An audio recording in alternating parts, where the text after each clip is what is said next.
6 people were murdered on a remote farm in Germany. Their bodies were hidden in the barn. But for days after the murders, someone stayed behind. Animals were fed, meals were cooked, and smoke continued to rise from the chimney. Whoever killed them never left. In the early spring of 1922, a remote farmstead in southern Germany became the site of one of the most disturbing unsolved crimes in European history. The place was called Hinterkaifeck. It was not a village, nor even a hamlet. It was a single isolated farm surrounded by forest and fields, located several kilometers from the nearest town. The Gruber family lived there. They were known to keep to themselves. Neighbors described them as private, rigid, and deeply religious. The patriarch, Andreas Gruber, was a hard man by all accounts. He controlled the household completely. His wife, Cecilia, rarely spoke to outsiders. Their widowed daughter, Victoria Gabriel, lived with them along with her 2 young children. The family did not invite visitors. They did not trust strangers. And yet, something was already wrong long before anyone died. In the days leading up to the murders, Andreas Gruber began noticing details he could not explain. Footprints appeared in the snow outside the farmhouse. They led from the edge of the forest directly toward the house, but there were no footprints leading back out. Whoever had walked toward the farm had not left the same way. A set of house keys went missing. At night, Andreas reported hearing heavy footsteps coming from the attic. Slow, deliberate movements above the ceiling. He searched the attic himself, holding a lantern, but claimed he found nothing. Still, the sounds continued. Andreas told neighbors that he believed someone was living in the house with them, watching them, hiding somewhere above their heads. Despite these warnings, he did not contact the police. Just days before the murders, the family hired a new maid. Her name was Maria Baumgartner. She arrived at Hinterkaifeck on March 31st, 1922. It was her first day on the job. The previous maid had quit suddenly months earlier. She claimed the house was haunted, that she heard voices, that something felt wrong. Maria's sister accompanied her to the farm to help her settle in. They stayed only briefly. Nothing appeared immediately dangerous. The family seemed normal, quiet. Maria stayed. That night, she slept in the farmhouse. She would not survive until morning. Investigators later concluded that the murders took place sometime during the night of March 31st, or the early morning hours of April 1st. The killer did not attack everyone at once. Instead, the victims were lured one by one into the barn. First, Andreas Gruber. Then his wife, Cecilia.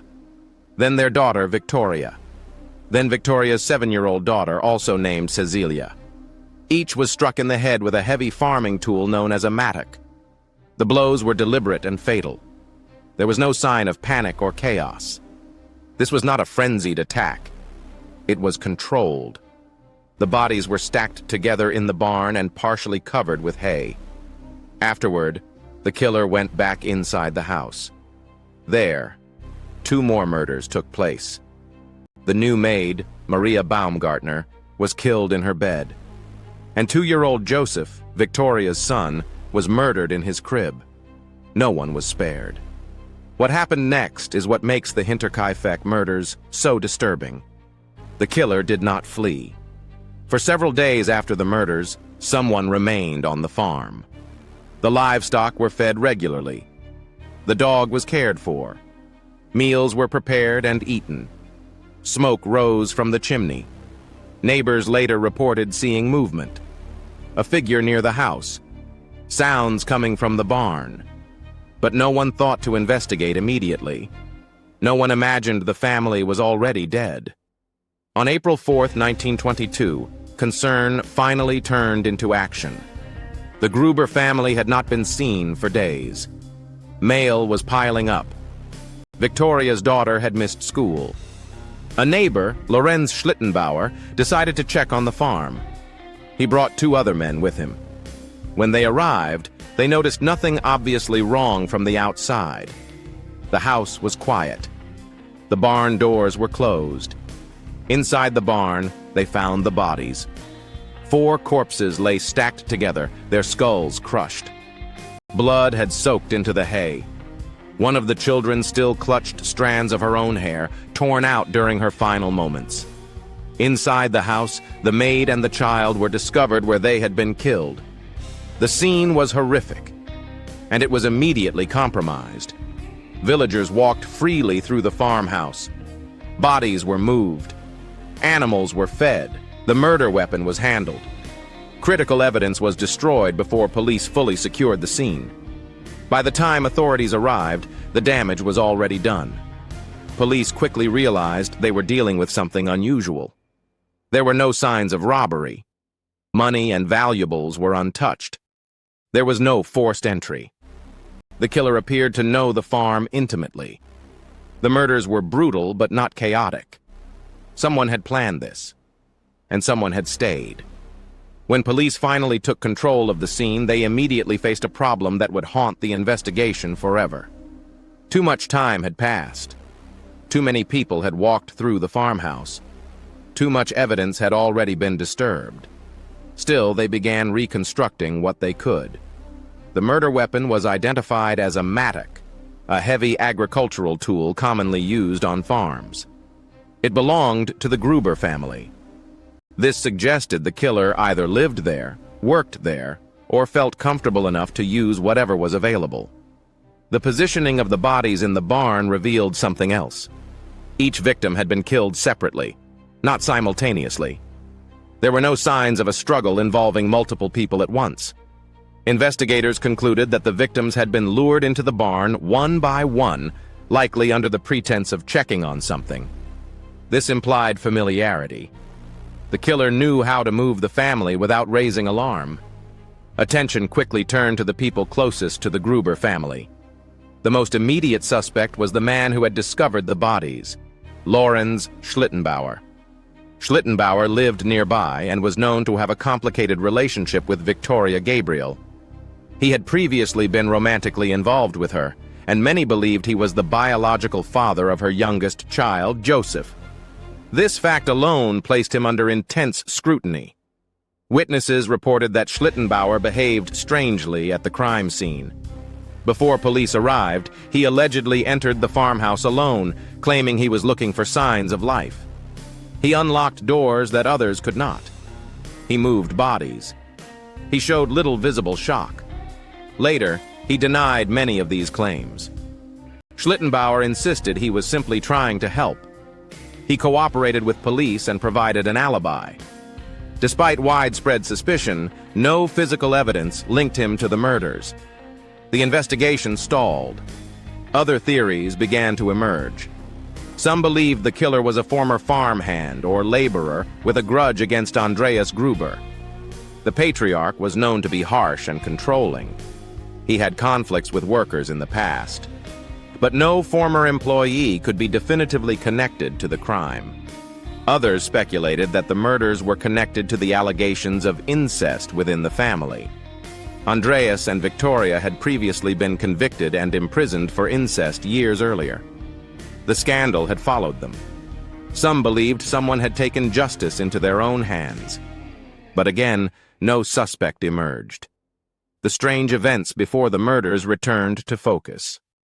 The footprints in the snow, the missing keys, the sounds in the attic. Investigators now believe these details were not paranoia. Someone may have been hiding on the farm before the murders took place.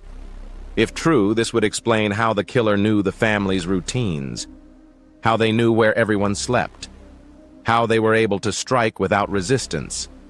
It would also explain why the killer felt comfortable staying after the murders. They were already there. The attic was searched again. Nothing conclusive was found, but the idea refused to disappear. Years later, criminologists would argue that Hinterkaifeck bore the hallmarks of a crime committed by someone deeply familiar with the environment, possibly living within it unnoticed. Autopsies revealed additional disturbing details. 7-year-old Cecilia Gabriel had survived the initial blow and remained conscious for several hours. She tore out clumps of her own hair before dying. This detail alone would become one of the most haunting aspects of the case. The brutality toward the children raised questions about motive. This was not simply revenge against Andreas Gruber.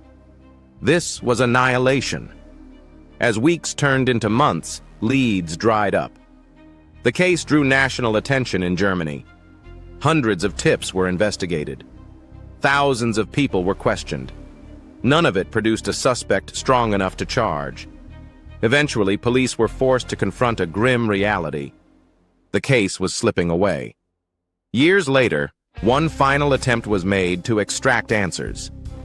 The skulls of the victims were sent to Munich for forensic examination, in hopes that modern techniques could reveal new insights.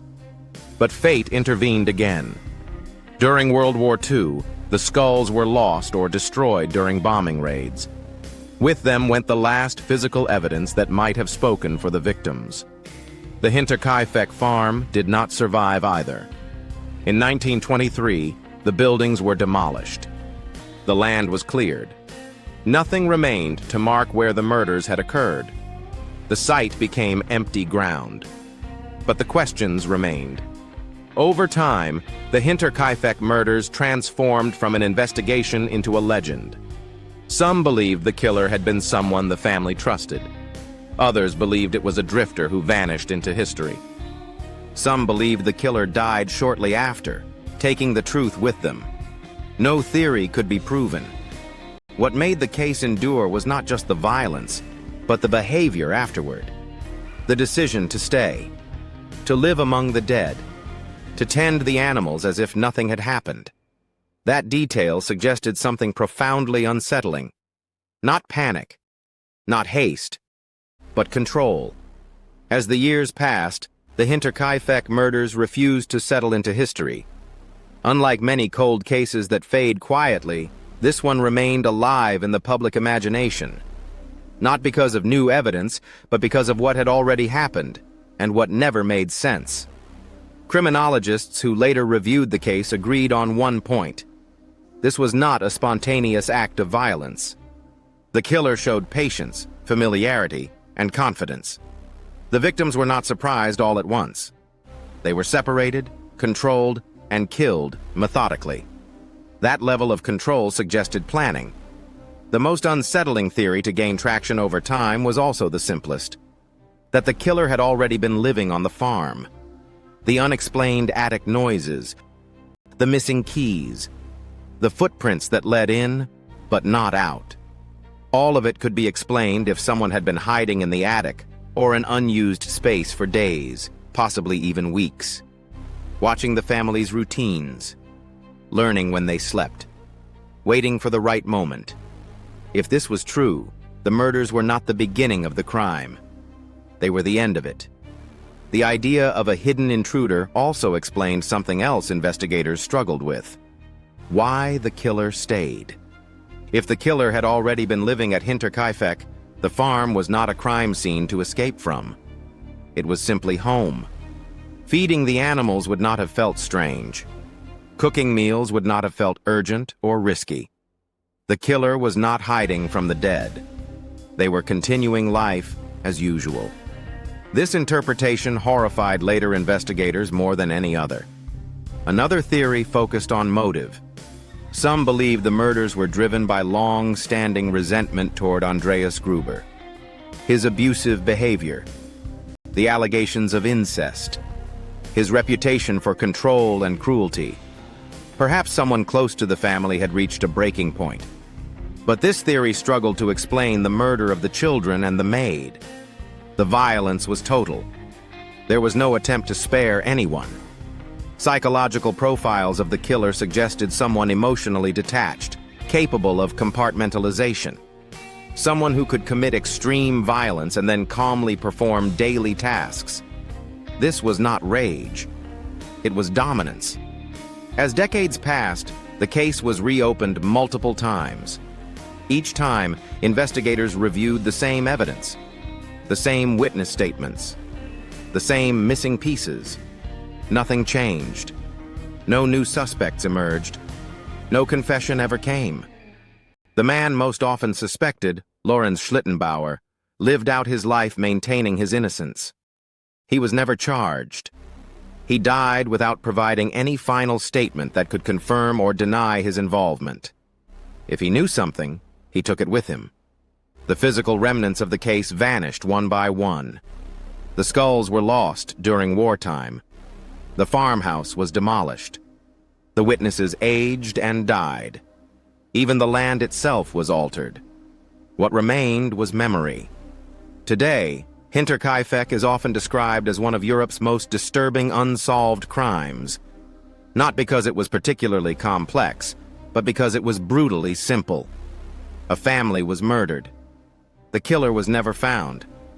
And someone stayed behind. That final detail continues to define the case. It suggests a person who did not fear discovery, who did not feel guilt, who did not need to escape. A person who believed they had the right to be there. That belief is more unsettling than any theory involving strangers or chance encounters. Modern criminologists agree on one thing. If this crime happened today, it would likely be solved. DNA would be collected. The scene would be secured. Witness contamination would be prevented. But in 1922, none of that was possible. The case slipped through the cracks of its time. What remains is a story that resists resolution. 6 people were murdered in silence. A killer vanished without a trace. And the truth was never recovered. The Hinterkaifeck murders are not remembered for who committed them. They are remembered for what followed. The quiet, the routine, the chilling normality of life continuing in a place where life had been erased. The farm is gone now. No buildings, no markers, no sign of what happened there.